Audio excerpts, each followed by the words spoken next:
शिकुंज बिहारी श्री हरिदास। राधे राधे दोस्तों, कैसे हैं आप सब लोग। आई होप सब अच्छे ही होंगे। देखिए, अभी तक आपने कृषु के चैनल को सब्सक्राइब नहीं किया है तो प्लीज़ लाला के चैनल को सब्सक्राइब कर लीजिए, बेल आइकन भी प्रेस कर लीजिए, जिससे लाला के जो भी न्यू वीडियोस होंगे उसके नोटिफिकेशन आपको इजीली मिल सके। तो आज का जो हमारा वीडियो है वो दिनचर्या के ऊपर है। मैं ऑडियो ही रिकॉर्ड कर रही हूँ, वीडियो के थ्रू नहीं बता पा रही हूँ आपको, क्योंकि उसमें थोड़ा सा टाइम लग जाएगा। लेकिन मैं ट्राई करूँगी कि आने वाले टाइम में मैं बारिश जो हमारे रेनी डेज होते हैं उनकी दिनचर्या हमारी लालन के साथ कैसी होनी चाहिए, मैं वीडियो के माध्यम से आपको बताऊँ। अभी फ़िलहाल मैं ऑडियो में ही बता रही हूँ। तो जैसा कि आप सब लोग जानते ही हैं, आप सब लोगों को पता ही चल गया है कि मानसून आ गया है और अब जो है मौसम चेंज हुआ है। जब मौसम चेंज होता है, जैसे सर्दियों से गर्मी आती है और गर्मी से मानसून आता है, तो हमारे लड्डू गोपाल जी की जो हम सेवा करते हैं उसकी दिनचर्या में हमें चेंज कर देने होते हैं। तो आज की वीडियो में हम जानेंगे कि बारिश में हमारी दिनचर्या जो है हमारे लड्डू गोपाल के साथ कैसी होनी चाहिए, क्या कुछ बदलाव हमें जो है अपनी दिनचर्या में अब लड्डू गोपाल जी को लेकर करने हैं। तो आज के वीडियो में मैं वही चीज़ें, वही टॉपिक आपसे डिस्कस करूँगी कि हम जो सेवा कर रहे हैं लाला की, उसमें हमें क्या कुछ चेंज करना है। तो चलिए जल्दी से हम वीडियो को शुरू कर लेते हैं। तो सबसे पहले हमारी दिनचर्या लड्डू गोपाल के साथ कैसी होनी चाहिए बारिश में। तो देखिए, सडन गर्मी से बारिश आई है तो वेदर चेंज हो गया है और इस चेंज वेदर में हमें अपने लाला की कुछ कुछ चीज़ें चेंज करनी है। तो सबसे पहली वो कौन सी चीज़ है जो हमें अपने लालन की चेंज करनी है। तो देखिए, सबसे पहली जो चीज़ है वो हमें उनका खाना पीना चेंज करना है। हाँ, बिल्कुल सही सुन रहे हैं आप कि हमें सबसे पहला बदलाव जो हमारे लालन की सेवा में करना है वो करना है खाने पीने का चेंज। क्योंकि अभी गर्मियाँ थी तो हम अपने लाला को दही, छाछ और मट्ठा और बहुत ठंडी ठंडी चीज़ें दे रहे थे, जो हम दे सकते थे लाला को। ठंडा मटकी का पानी दे रहे थे और जो कुछ हमसे बन पड़ रहा था, हम अपने लाला के लिए जो कुछ हम दे सकते थे, ठंडे ठंडे फ्रूट्स दे सकते थे उनको, हम आइसक्रीम खिला सकते थे, दही हम दे रहे थे खाने के साथ उनको। तो ये सब चीज़ें अब हमको बंद करनी है, अब हमको पूरे तरीके से बंद करना है। मटकी का पानी बंद कर देना है आपको। अब बारिश में जो है लाला को मटकी का पानी नहीं देना है बिल्कुल भी। रूम टेम्परेचर का पानी देना, यानी जो हम सादा जल भरते हैं वही आपको देना है। थोड़ा सा उनके खाने में जो हमें बदलाव करना है उसमें ये करना है कि दही बिल्कुल हटा देना है। अब बारिश में लाला को दही नहीं देना है। मंथ में एक बार आप दे सकते हैं, जब आपको लगे कि हाँ थोड़ा सा मौसम अब बारिश एकदम नहीं है, ठंडा नहीं है मौसम, तब कभी आप खाने में दिन दोपहर के खाने में दें तो दे दें, नहीं तो आप दही और दही से बनी चीज़ें अब बारिश में लाला के लिए हटा दें। इसके बाद जो भी हम लाला को ठंडी ठंडी चीज़ें दे रहे थे वो सब आप हटा दें। अब हमें क्या चेंज करना है, इसके बाद हमें, ये तो हो गई हमारे खाने की बात, अब हमें और क्या चीज़ में चेंज करना है। तो देखिए, मालिश में अब हमें चेंज करना है। अब हम जो खस का इत्र यूज़ कर रहे थे अपने लड्डू गोपाल की सेवा में, जो हम खस का इत्र यूज़ कर रहे थे, जो हम चंदन का इत्र यूज़ कर रहे थे, वो अब हमें धीरे धीरे करके बंद कर देना है। मतलब खस तो आप बंद ही कर दीजिए, क्योंकि खस की तासीर बहुत ठंडी होती है। अब हम आप चंदन ज़रूर अभी यूज़ कर सकते हैं, क्योंकि अभी एकदम भी उतनी ठंडा मौसम नहीं हुआ है। तो आप चंदन का इत्र अगर आपके पास है, मोगरा का इत्र है, तो आप वो ज़रूर यूज़ कर लें, लेकिन खस का इत्र आप बंद कर दें, क्योंकि उसकी तासीर बहुत ठंडी होती है। अभी तक हम लाला को थोड़े ठंडे पानी से नहला रहे थे, यानी रूम टेम्परेचर से ही नहला रहे थे। ऐसी बात नहीं है कि हम लाला के लिए कोई फ्रीज़र का पानी यूज़ कर रहे थे, हम रूम टेम्परेचर के पानी से ही नहला रहे थे। लेकिन हम देखते थे कि हमारा पानी थोड़ा सा खुले में रखा है, थोड़ा ठंडा ठंडा सा हो गया है जब हम नहलाते थे लाला को। अब हमें क्या करना है कि जिस दिन आपको लगे कि बहुत अधिक बारिश हुई है और मौसम बिल्कुल ऐसा हो गया है, बिल्कुल ठंडा, तो आप थोड़ा सा गुनगुना पानी कर लें, थोड़ा सा ऐसा कि बिल्कुल लगे भी ना कि गर्म किया है और लगे भी ना कि ठंडा है। तो कभी जब मौसम ज़्यादा ख़राब हो बारिश में, कभी कभी ऐसा हमारा भी मन करता है कि हम जो है गर्म पानी से नहा लें, क्योंकि पानी हमारा बहुत ठंडा हो जाता है बारिश में। तो थोड़ा सा बहुत ही कम फ्लेम पे आप जो है उसको गर्म कर लें, थोड़ा सा गुनगुना, गुनगुने से भी कम।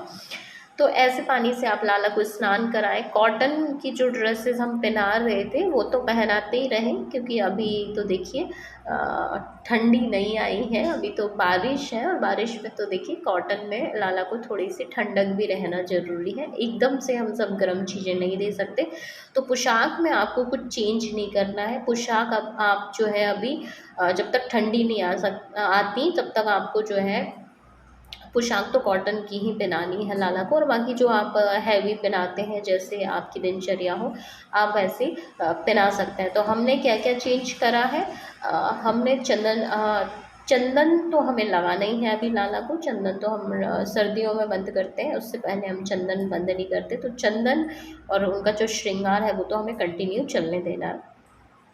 हमने उनके खाने में चेंज किया है, हमने उनके स्नान में चेंज किया है, उनके इत्र को हमने चेंज कर दिया है। और इसके बाद हमने उनकी पोशाक में कोई चेंज नहीं करा है, पोशाक जैसी पहन रहा है वैसे ही पहनाना है हमको। अब कुछ और बातें आती हैं जिनका हमें बारिश में ध्यान रखना है कि बारिश में जो है लाला को जो आप पानी दें, क्या रहता है कि इस टाइम बीमारियों का ज़्यादा खतरा रहता है। तो आप हो सके तो लाला का जो पानी है, अगर आपके यहाँ आरओ लगा है तो चलिए ठीक है, फ़िल्टर हो जाता है पानी। अगर जैसे किसी के घर में आरओ नहीं है तो आप क्या करिएगा, उस पानी को जो है जो भी नॉर्मल वाटर आपके घर आता है आप उसको पहले अच्छे से बॉईल कर लीजिएगा, बॉईल करके ठंडा कर लीजिएगा, और ठंडा करके छान के अपने लाला को पिलाइएगा। इससे क्या होगा, इससे आपको मन में जो हमारे रहते हैं ना, कहते हैं कि भाप से कभी हमको समझ नहीं आता कि क्या हमारे लाला कभी बीमार पड़ गए होंगे, कभी उनको भी कोई चीज़ हार्म कर सकती है। तो उस कंडीशन में इन दिनों पानी के थ्रू बीमारियां बहुत ज़्यादा फैलती हैं। तो आपको क्या करना है कि लाला का पानी जो है गर्म करके ठंडा करके आप इकट्ठा ही भर लें, क्योंकि हम देखिए एकदम ताज़ा ताज़ा पानी तो दे नहीं पाते हमारे लाला को। सुबह में जो नल आते हैं, जो नल से जो पानी आता है उसी को हम दिन भर स्टोर करके रखते हैं, फिर उसी को हम जब जब लाला का आचमन होता है तब तब हम देते हैं। तो आप एक ही बारी में सुबह ही आप गर्म करके छान के पानी को रख लें, और आपको फिर उसी पानी का आप रात तक यूज़ करते रहें। तो ये चेंज कर सकते हैं आप। और सबसे अच्छी बात ये है, सबसे जानने वाली बात जो ये है कि चलो हमने ठंडी ठंडी चीज़ें उनके खाने से हटा दी, तो अब वो ऐसी कौन सी चीज़ें हैं जो हमें ऐड करनी है खाने में।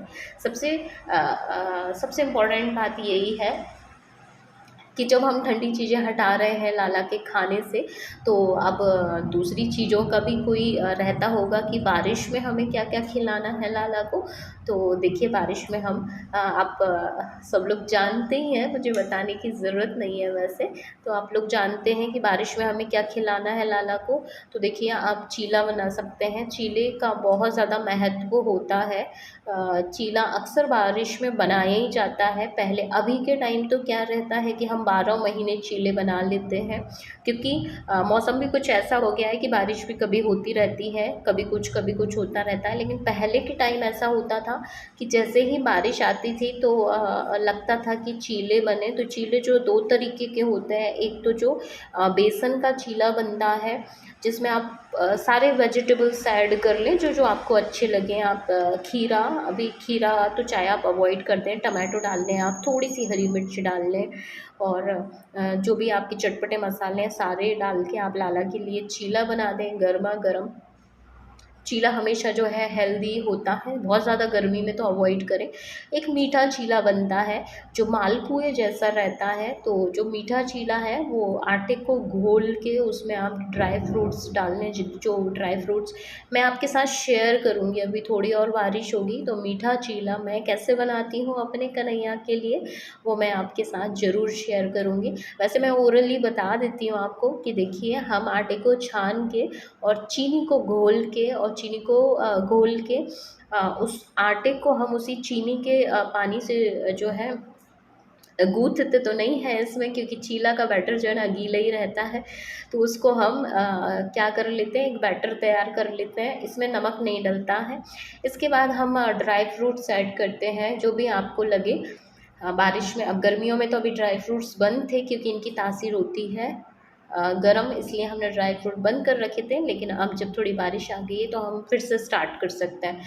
तो आप जो है क्रश करके कुछ बादाम, काजू और खोपड़ा खोपड़ा जो रहता है नारियल का गोला, उसको किस के, जो अच्छा सूखा वाला नहीं, जो थोड़ा सा जिसमें ऑयल अच्छा रहता है, तो उसको आप किस के जो है और उसमें डालें और फिर उसको चीला बनाएं। लाला को बहुत टेस्टी लगेगा, मालपुए जैसा लगेगा। मालपुए जैसा तो लगे या ना लगे पता नहीं, क्योंकि मावा नहीं रहेगा इसमें। चाहे तो आप मावा भी ऐड कर सकते हैं, अगर आपको लगे तो आप ऐड कर लें और फिर ये अच्छा रॉयल चीला हो जाएगा। तो जैसा आप लोगों को लगे वैसा आप कर लें। ये 2 डिश ऐसी हैं जो हम बारिश में अधिकतर हमने हमेशा देखा है अपने दादी नानी को बनाते हुए। तो ये चीज़ें हो सकता है बारिश में हेल्दी रहती हों। पकौड़े, मूंग दाल के पकौड़े बारिश में बहुत खाए जाते हैं। मूंग दाल के पकौड़े और चटनी बना के लाला को आप खिलाएं, लाला बहुत खुश होंगे। बेसन पकौड़े आप बना लें, ब्रेड बड़ा बना लें, बहुत सारे ऑप्शंस ऐसे हैं। और संडे को जो हमारी सात्विक रसोई आती है दोस्तों, उसमें तो मैं अब आपके साथ बारिश वाला भोग ही शेयर करने वाली हूँ डे बाय जैसे जैसे नेक्स्ट जो जो संडे बीतते जाएंगे, हम रेनी सीजन में लाला को क्या क्या खिला सकते हैं हम वही सब शेयर करेंगे। तो अब वापस से जो है आप ड्राई फ्रूट शुरू कर लें लाला के लिए, और गर्मा गर्म चीज़ें बनाएं खिलाएं। और पूड़ी आप बना सकते हैं। अब गर्मियों में तो हमने बंद कर दिया था लाला को पूड़ी खिलाना, बस एकादशी को ही खिला रहे थे। तो अब जो है बारिश के मौसम में लाला को जो है गर्मा गर्म चीज़ें देनी है। यही सब कुछ बातों का ख्याल रखते हुए लाला की बारिश में आपको ऐसे सेवा करनी है। और कुछ चीज़ें मुझसे छूट गई होंगी तो वो हम नेक्स्ट वीडियो में डिस्कस कर लेंगे। और लाला को ऐसे ही सपोर्ट करते रहिएगा और कृषु के साथ बने रहिएगा प्लीज़। हम मिलेंगे लल्ला के नेक्स्ट वीडियो में, तब तक सबको श्री कुंज विहारी श्री हरिदास, राधे राधे।